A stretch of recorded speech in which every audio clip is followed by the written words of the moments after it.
Եթե ուզում եք, որ ձեզ մոտ էլ բուլկիներն այսպես փափուկ ստացվեն, ապա այս խմորը պարտադիր փորձեք։ Մնացեք մինչև վերջ պատրաստման ընթացքը մանրամասն տեսնելու համար։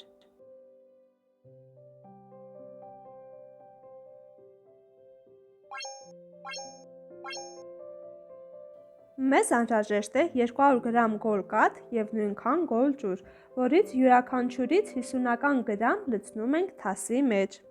որին ավելացնում ենք թեյի գդալի 1/3 մասով աղ, 1 ճաշի գդալ պեսով և 10 գրամ խմորիչ։ Հարում ենք, ծածկում, թողնում 8-ից 10 րոպե։ 10 րոպե անց այսպես հասունանում է, որին ավելացնում ենք 2 ձու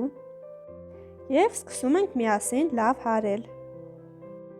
Որից հետո պետք է ավելացնել մնացած կաթը և ջուրը, որը պետք է լինի գոլ վիճակում։ Այնուհետև ավելացնում 100-ից 150 գրամ շաքարավազ, 1 պտղուն ծաղ։ Այս ամենը լավ հարում ենք և ավելացնում 2 ճաշի գդալ բուսայուղ։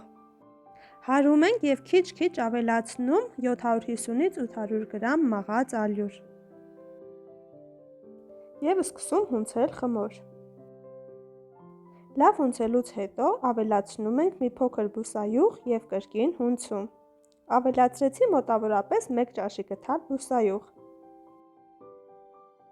Հունցում ենք այնքան, որ ստացվի ձեռքերին չկպչող և գլատկի խմոր։ Ծածկում ենք և թողնում մինչ հասունանալը։ Հասունանալուց հետո ձեռքերը և խոհանոցային գորգը բուսայուղով ենք պատում և սկսում խմորը բաժանել մանր գնդերի։ Գնդելիս ըստ ցանկության կարող ենք գնդերի մեջը դնել չամիչ, որը նախօրոք ես լվացել եմ։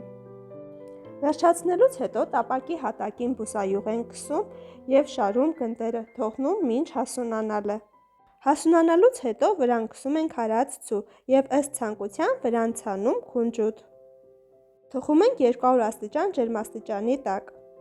Եթե ձեզ դուր եկավ իմ տարբերակը, պահպանեք տեսանյութը, գրեք մեկնաբանություն, բաժանորդագրվեք իմ ալիքին, տարածեք և լայքեք։